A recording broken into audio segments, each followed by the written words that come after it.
the girl a-running in a group. She had a high-speed motor in a 40 Ford coupe. She had a racing cam and a supercharged. Look at Buddy, hot rod at large. She's a hot rod. She's a hot rod. She's my hot rod. All these people that are getting carjacked at any different time. Maybe when they're at the gas station, when they're at the 7-Eleven, they leave the car running, boom, it's gone. Sometimes with their kids in the car. Oh, jeez. Or the lady's pumping gas in her car and some guy jumps in it and drives away. Okay? Well, first of all, carjackings are really right now at an all-time high, and I'll tell you why. The biggest reason you see all these carjackings is stupidity. Yeah, stupidity. Dummies. Used to be a car thief would get underneath the dash, hot wire it, and off he went. Or break the steering column, pop the ignition, and off he went. They knew what they were doing. These cars today, you can't do that to. You can't steal today's cars. Not that easy. It takes a computer to steal today's cars. It does. You ever notice? I don't know if you got a new one. If you have a new one, I have a 15.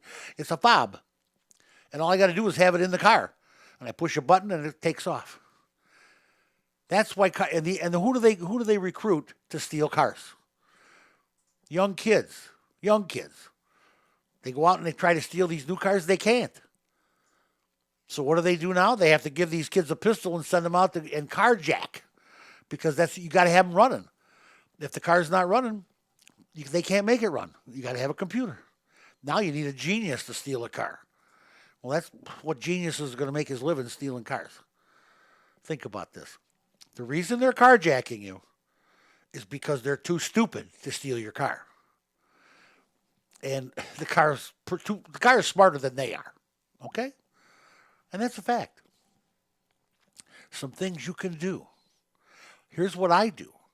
And I was out early this morning in the dark and I was shopping and doing stuff. And I got to tell you, it's just a different world out there. It really is. And it's not the world I grew up in. I'm telling you that right now. This is not 1960 anymore, trust me. And you go out, and when you have your fob that starts your car, have it in your pocket. Have it in somewhere on your shirt or your pocket. Have it attached to you. Because when you get out, if you want to leave your car running while you're pumping gas, you can do that. That'll be close enough, it'll run. Okay. If you want to run into the store, it'll probably stay running that far. But if that guy jumps in it to take off, he's only going to get a couple blocks and it's going to quit. Because once that fob is out of range, car's done. It will not run. If you leave your fob in the cup holder or on the dash or on the passenger seat, he's got your car now. It's running. He owns you. That car's gone. But if you got it in your pocket and if he grabs you and throws you out of the car, let him go. Don't resist. These guys, half these young kids are carrying guns and stuff. Don't worry about it. Just get out of the car and leave. Run away. He's only going to get a couple blocks if you have that fob in your pocket. Now, if the fob's in the car, well, then I hope you got good insurance because you just lost the car. But actually, they're actually too stupid to really steal it. The car thieves today are not smart enough to steal your smart car. And to protect that, you got to keep the fob with you, and it'll work. Trust me.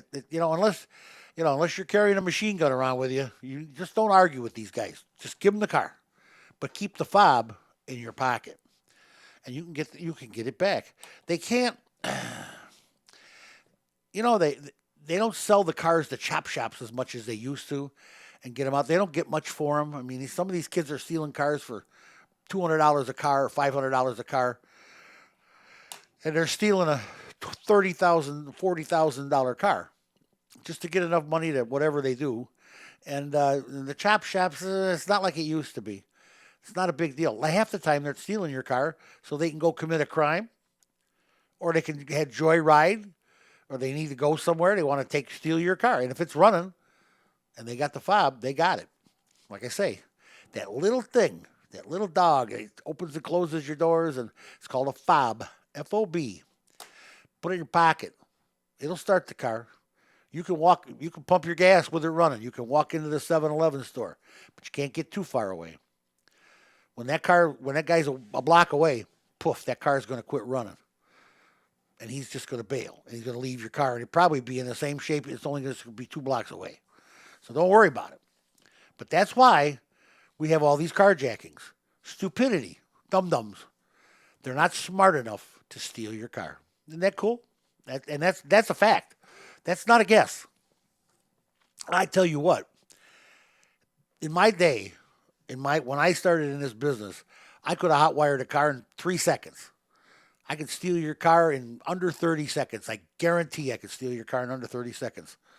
Now, I couldn't steal your car. And I'm probably the best wire man I know. There's no way, not today. So, like I say, keep the fob in your pocket. Foil the bad guy. And just jump out and run.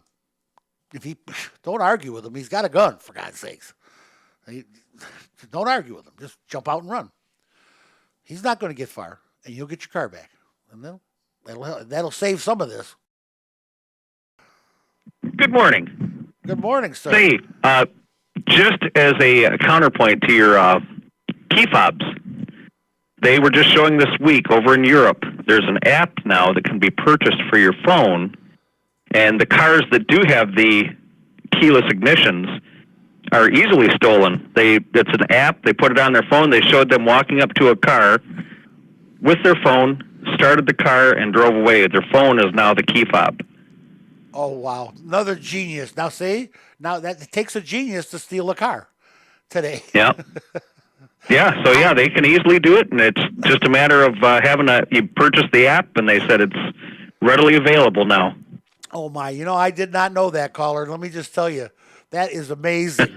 My God. I told you, it takes a genius. It's scary is what it is. It takes a genius to steal a car today, and that's, oh, my God. Yep. Oh, with their phones, no less. Well, that's they're hacking into everything on these cars. The self-driving and everything. I mean, it's there's an app for, if you want to do it, there's probably an app for it. Trust me. No, we just had a car with a key fob, a rental, and I wasn't a fan. I like the keys and the ignition. I'm still enjoy that. I'd rather take because I had a hard time remembering to take the keys with me. Oh, yeah. Each time I got in and out of the car. Oh, me too. I half the time I leave the car running. I forget. Right? It's still running. I got to push the button to turn it off. I said, oh, my God. It took me forever to learn this car. It really did. Yeah, right. Well, I appreciate you calling, buddy. Thank you. All right, thank you. What a great piece of information. Wow. You know what? That is something else. If you want to know the truth, that is something else. Then, like I said, it takes a genius to steal a car. Avis, the car rental company, is announcing its first ever connected wireless vehicle programs. Oh, yeah. Avis vehicles will connect with the internet, other vehicles, and the company headquarters, so that when you rent a vehicle from Avis, they're going to know everywhere you go. ZOOX. It's one of almost 50. There's 50 companies, almost 50, that have obtained permits to test autonomous or self-driving vehicles in the state of California, the land of fruits and nuts. It's also been treading the asphalt in San Francisco, just like that taco truck car, the Chevy. It's also been in the San Francisco Bay Area, and it's very secret. It has what they call a robo-taxi, and they won't let anybody know who it is or what it is. They put it out on the road, and they drive it around autonomously. A true autonomous design. Okay, now listen to this. This is what makes this cool. This car has no steering wheel, and the seats actually face each other. So you can kibitz, have a card game, you can have a crap game if you want. I mean, you can have a ball. Do whatever you want because they face each other. It's a true autonomous design. And I'm telling you, it's their own design. They built their own car. It's crazy. It's absolutely crazy. Electric, self-driving. They don't say anything about the range or anything, but come on. You decide. After all, the name of the company is Zooks. Say that a couple times. It's fun to say. Zoox. Zooks. What kind of car you got? I got a Zooks. I parked my Zooks out back. Come on, George. Ease up. All right. BMW is toying with the idea of taking the Mini Cooper and making that their electric car in North America, which would, Canada and Mexico and us. They're